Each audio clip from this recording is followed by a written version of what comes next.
Hello Gundam fans, welcome back to Otaku on a Budget. Now I recently published a review for the H&S Steenbeck Evolution Silverline, and while I was working on that review I realized I never actually got to the performance review of the Infinity CR Plus. Now I've had this airbrush for about a year now, and I've already shared the unboxing way back then. So if you want to see all the parts and everything that comes in the set, I'll put the link down below and you can check out the unboxing. But today we'll just be focusing on performance.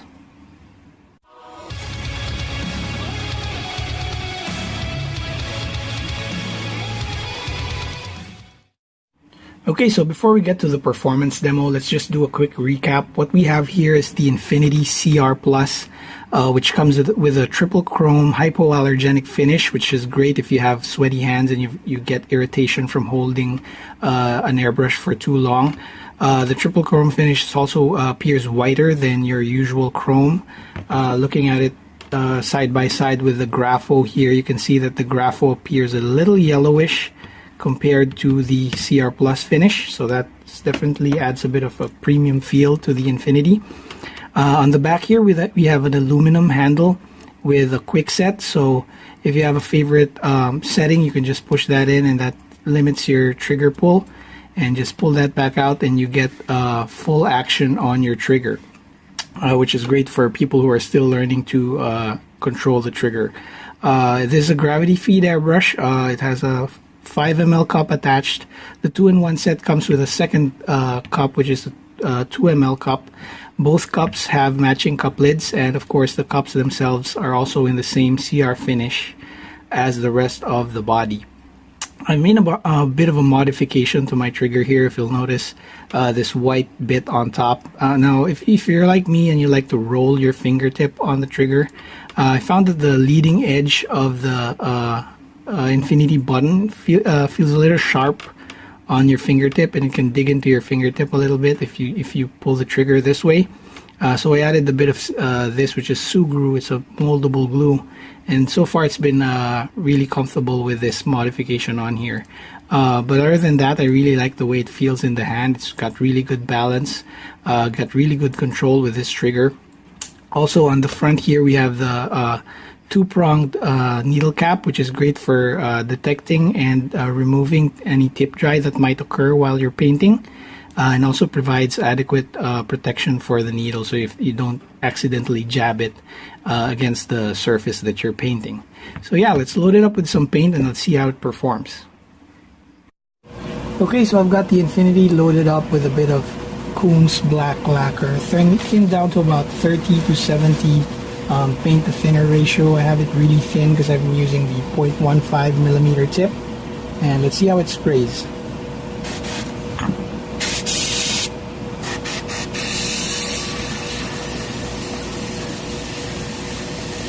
Getting some really fine lines, spraying up close to the paper here,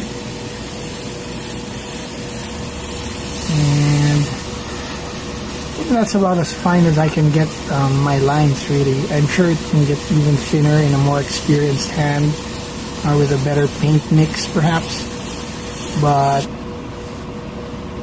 yeah, for Gunpla, for mecha applications, that's about as thin as you'll ever need, I think. Even spraying from quite a distance here, about 2 inches maybe away, still get a pretty fine line. I think it's really perfect for doing pre-shades. Actually, let me pick up this part right here, and this is the paint we painted. This is the part we painted a few like a week ago with the Evolution. So let's try to apply like a pre-shade on these panel lines.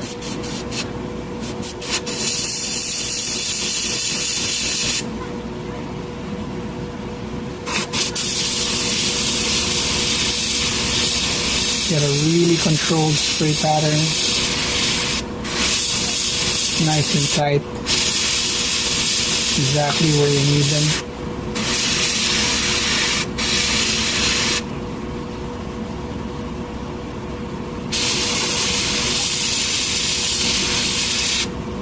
So for shading panel lines, doing camo patterns, the .15 tip is definitely something you want to try out. Wanted to highlight the edges on your part, no problem.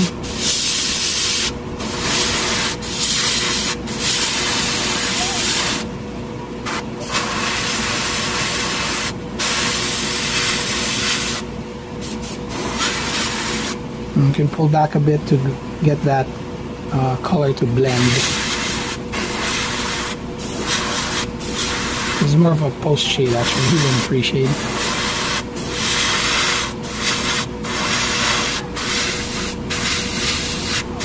Really good for weathering these tight spots as well. So not my best work. But yeah, you can just see the accuracy of this kind of tip. Really good for doing pre-shading or post-shading, highlighting, things like that. So that's with a 0.15mm tip of the Infinity. Really tight lines, almost like drawing with a pencil or a fine tip pen. Really easy to use.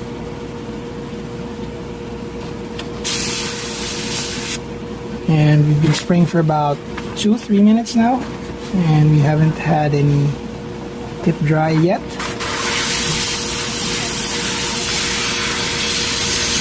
Really good.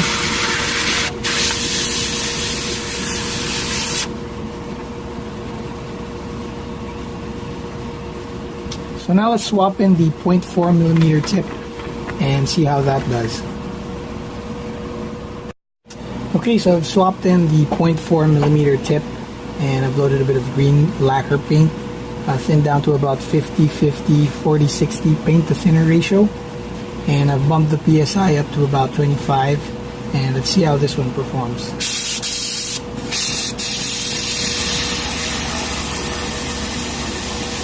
So as you can see, it can still do pretty fine lines, very controlled spray pattern, even on the 0.4mm tip.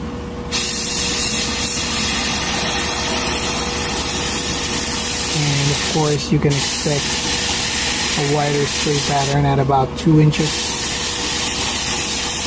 Still very good control. The trigger is not jumpy at all. Although I think my trigger mod helps a bit with toning down the sensitivity of that trigger. Really nice and smooth.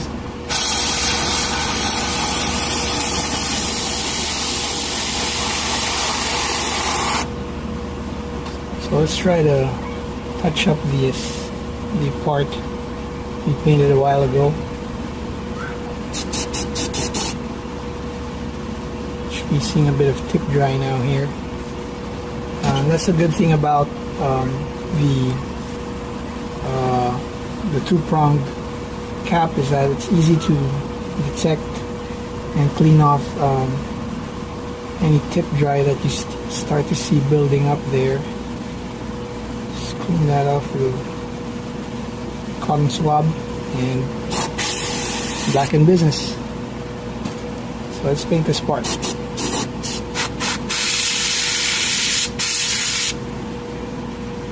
Careful not to erase the pre-shade we applied earlier.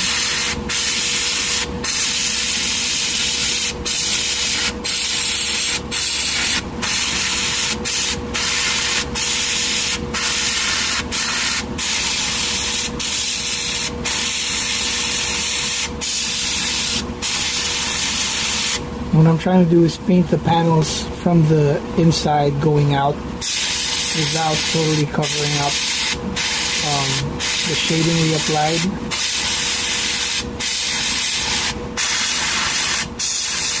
And because the airbrush has good control, I'm able to keep that, keep the spray pattern from going off target.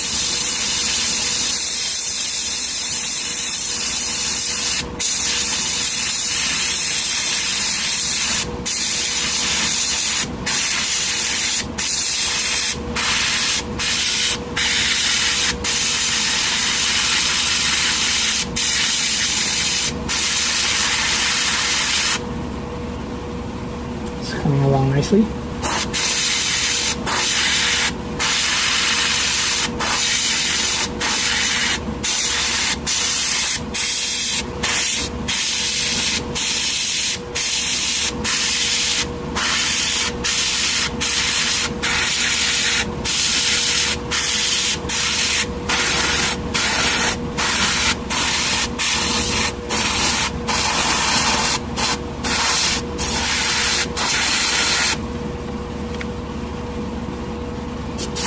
Do this last panel right here.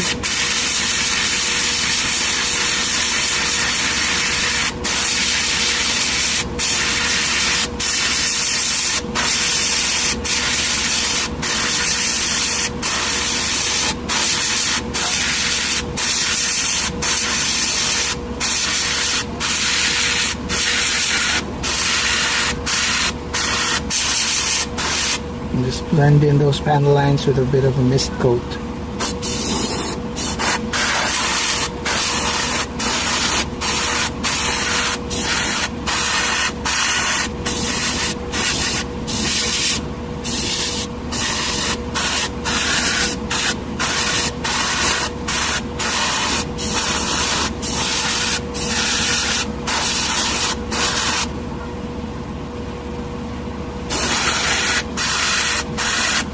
I think that's good.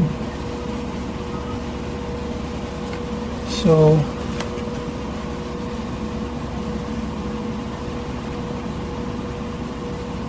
that's not bad for a few minutes work.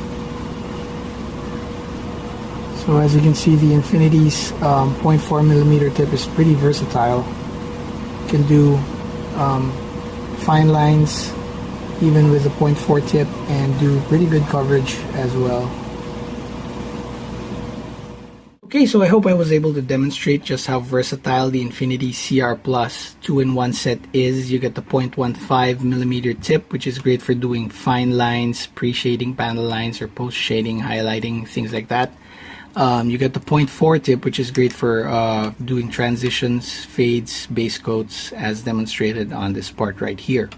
But what I really like about the Infinity and the Evolution, they share the same body type, is how easy it is to clean, reassemble, and disassemble.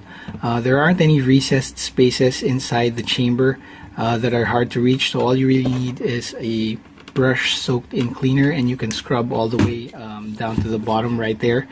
The nozzle itself is a really good size, so it's easy to clean with just a twist of paper towel or an interdental brush or pipe cleaner.